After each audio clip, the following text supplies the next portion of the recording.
Malik dan hidup berpantangnya. Telah bertahun-tahun bibir Malik tidak dilewati makanan yang manis maupun yang asam.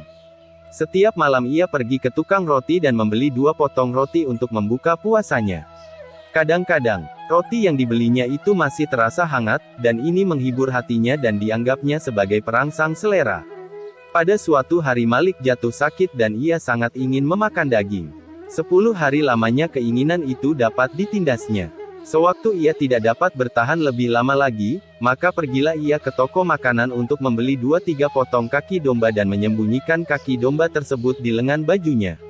Si pemilik toko menyuruh seorang pelayannya membuntuti Malik untuk menyelidiki apa yang hendak dilakukannya. Tidak berapa lama, kemudian si pelayan kembali dengan air mata berlinang. Si pelayan memberikan laporannya, dari sini ia pergi ke sebuah tempat yang sepi. Di tempat itu dikeluarkannya kaki-kaki domba itu. Diciumnya dan ia berkata kepada dirinya sendiri, "Lebih daripada ini, bukanlah hakmu." Kemudian diberikannya roti dan kaki-kaki domba tersebut kepada seorang pengemis. Kemudian ia berkata pula kepada dirinya sendiri, "Wahai jasmani yang lemah, jangan kau sangka bahwa aku menyakitimu karena benci kepadamu. Hal ini kulakukan agar, pada hari berbangkit nanti, engkau tidak dibakar di dalam api neraka. Bersabarlah beberapa hari lagi, karena pada saat itu godaan ini mungkin telah berhenti dan engkau akan mendapatkan kebahagiaan yang abadi."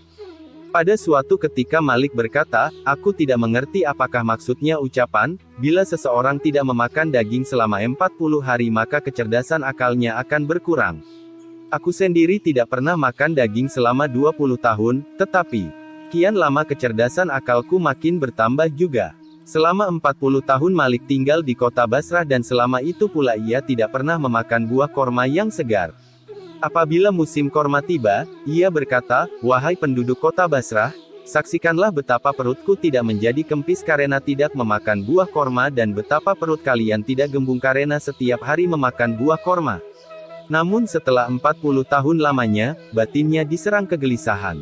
Betapapun usahanya namun keinginannya untuk memakan buah korma segar tidak dapat ditindasnya lagi.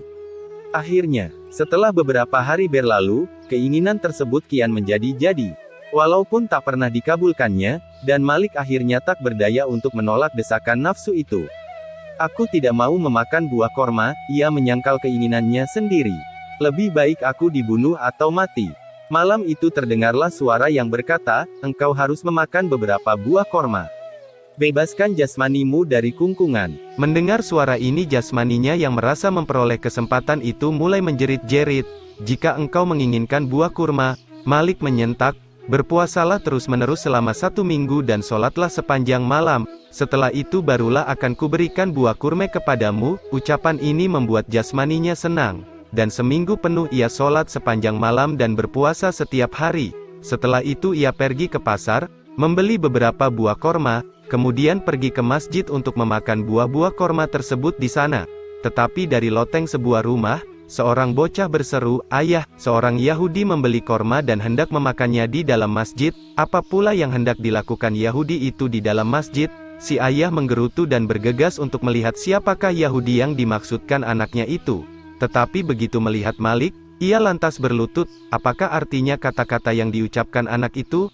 Malik mendesak, "Maafkanlah ia guru." Si ayah memohon, "Ia masih anak-anak dan tidak mengerti. Di sekitar ini banyak orang-orang Yahudi, kami selalu berpuasa dan anak-anak kami menyaksikan betapa orang-orang Yahudi makan di siang hari, oleh karena itu mereka berpendapat bahwa setiap orang yang makan di siang hari adalah seorang Yahudi. Apa-apa yang telah diucapkannya, adalah karena kebodohannya. Maafkanlah dia." Mendengar penjelasan tersebut Malik sangat menyesal.